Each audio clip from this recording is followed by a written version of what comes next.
Hello everyone. हमारा आज का वीडियो है पायरिफॉर्मिस सिंड्रोम पर।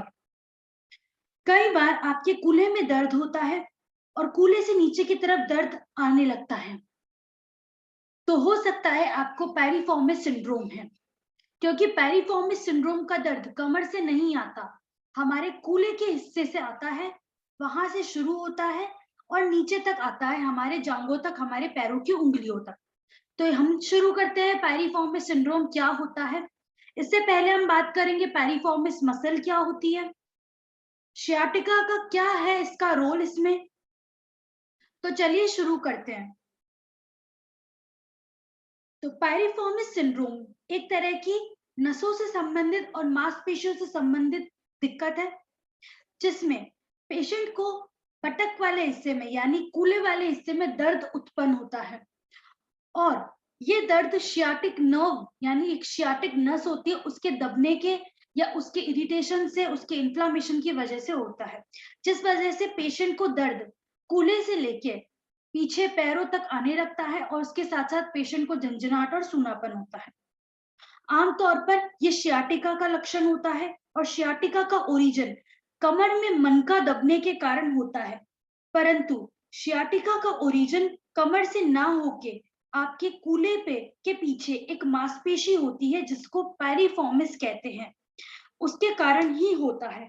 और इस पैरिफॉर्मिस मांसपेशी से नीचे से आपकी शियाटिक नस निकलती है। जब वो वहां से निकलती है और उस जगह पे दब जाती है या उसका इरिटेशन हो जाता है, उसका इन्फ्लामेशन हो जाता है, उस पर चोट आ जाती है, जिस वजह से जो पैरिफॉर्मिस टेंडन है, जो पैरिफॉर्मिस मांसपेशी है, उसमें दिक्कत आनी और दर्द होना शुरू हो जाता है। तो पैरिफॉर्मिस सिंड्रोम क्या है? जब पैरिफॉर्मिस मांसपेशी के वहां से शियाटिक नर्व निकलती है इसके नीचे से, जब वो पैरिफॉर्मिस मांसपेशी वाले हिस्से में दब जाती है तो पैरिफॉर्मिस मसल का जो मांसपेशी है पैरिफॉर्मिस, उसका बहुत ज्यादा कॉन्ट्रैक्शन होने लगता है, वो एबनॉर्मल तरीके से रिएक्ट करने लगती है और जिस वजह से कूल्हे में दर्द शुरू हो जाता है। तो इसे कहते हैं पैरिफॉर्मिस सिंड्रोम।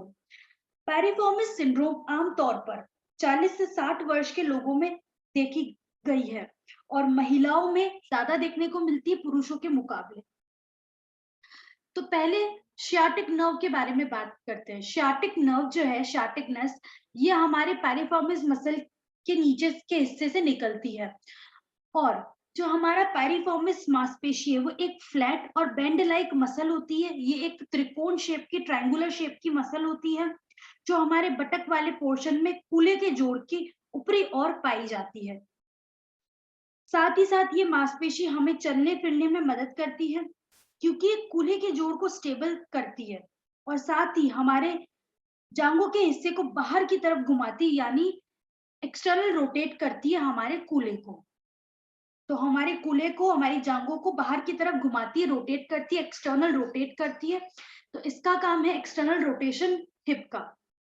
अब जब पायरिफॉर्मिस मसल ही इन्फ्लेम्ड हो जाएगी, उसका इंजरी हो जाएगी, उसका इरिटेशन हो जाता है, जिस वजह से शियाटिक नर्व की भी दिक्कत आती है और पेशेंट को शियाटिका के लक्षण दिखते हैं।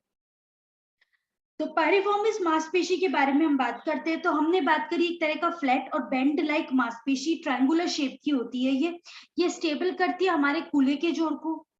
साथ ही साथ हमारे सेक्रो इलियक जो जॉइंट है, एसआई जॉइंट, जो सेक्रम से लेके हमारे इलियम जो है उससे जुड़ता है, जहां पर पीएसआईएस होता है, जो दो डिंपल्स होते हैं हमारे पीछे, वहां उसको स्टेबल करता है उस जोड़ को।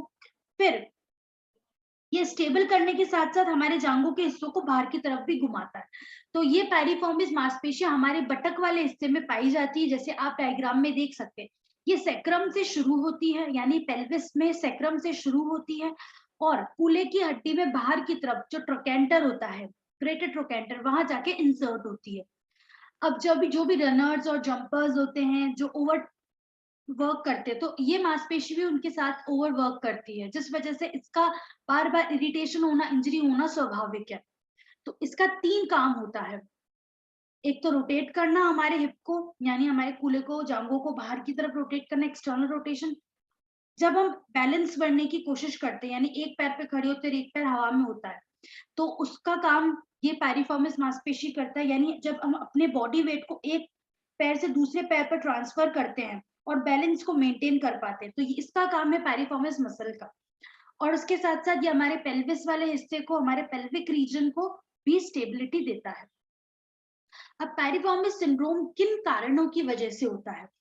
तो अगर हमारे कूल्हे की हड्डी या फिर जो हमारा बटक वाला एरिया, वहां को इंजरी हो गई है, रोड ट्रैफिक एक्सीडेंट हो गया है, ऊंचाई से गिर गया तो यहाँ का फ्रैक्चर हो गया है कूल्हे का, तो ये दिक्कत हो सकती है।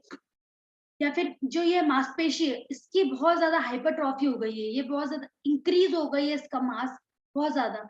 जो एथलीट्स है उनमें सबसे ज्यादा देखने को मिलता है, जो भारी भारी वेट उठाते हैं, तो उनमें ये दिक्कत देखने को मिलती है।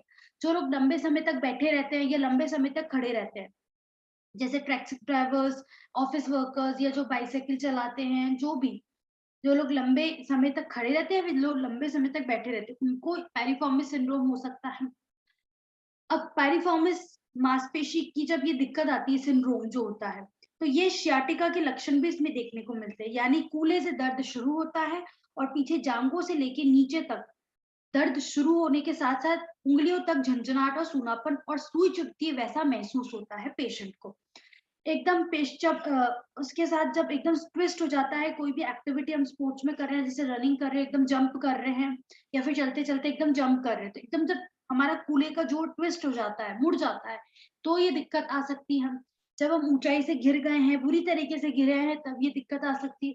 या फिर हमारे कूल्हे के हिस्से पे डायरेक्ट कोई बॉल आके लग गई है, या कोई भी स्पोर्ट्स में हम कोई चीज आके लग गई, तो ये दिक्कत देखने को मिलती है। या हम चाहे गाड़ी चलाते हुए गिर गए हैं, एक्सीडेंट हो गया है, या फिर हमारा जो रीढ़ की हड्डी है उसका कर्वेचर सही नहीं है, वो एक तरफ झुका हुआ है, या फिर कूब निकल रखी है, या फिर अंदर तक धस रखा है। तो जब स्पाइन का हमारा कर्वेचर सही नहीं होता, अलाइनमेंट सही नहीं होता, तब भी हमारे कूलों पे जोर पड़ता है, तो पायरिफॉर्मिस सिंड्रोम हो सकता है।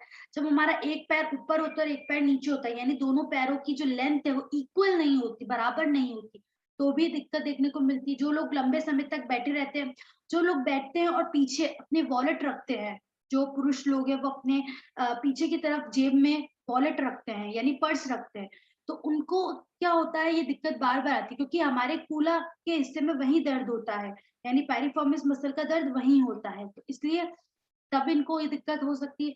अगर किसी की हिप की कूल्हे की सर्जरी हुई है, हिप रिप्लेसमेंट हुआ है, उनको ये दिक्कत हो सकती है। जो लोग लगातार एक्सरसाइज करते रहते हैं, ब्रेक दे दे के नहीं करते, लगातार 1-1 2-2 घंटे तक एक्सरसाइज करते रहते हैं, भारी-भारी सामान उठाते हैं, उनको ये दिक्कत हो सकती है। या फिर जिनको पैरों की कोई दिक्कत है, जिनका फ्लैट फुट है, या फिर कोई भी फुट की डिफॉर्मिटी हो रखी है, पंजों की, पैरों की जो दिक्कत हो रखी है, जैसे मोटॉन्स न्यूरोमा हो रखा है, जिसको डायबिटिक न्यूरोपैथी होती है, तो उन सबको ये दिक्कत पायरिफॉर्मिस सिंड्रोम देखने को मिलती है।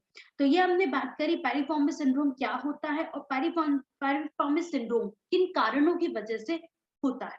अगले वीडियो में हम बात करेंगे पायरिफॉर्मिस सिंड्रोम के लक्षणों के बारे में, कैसे पता किया जाता है, स्पेशल टेस्ट है इसका, और इसका सबसे ज्यादा रिस्क क्या है। फिर उसके बाद हम बात करेंगे पायरिफॉर्मिस सिंड्रोम में क्या इलाज दिया जा सकता है, फिजियोथेरेपी ट्रीटमेंट यानी एक्सरसाइजेस क्या आप कर सकते हैं, और आप इसको घर पे कैसे इसका ध्यान रख सकते हैं।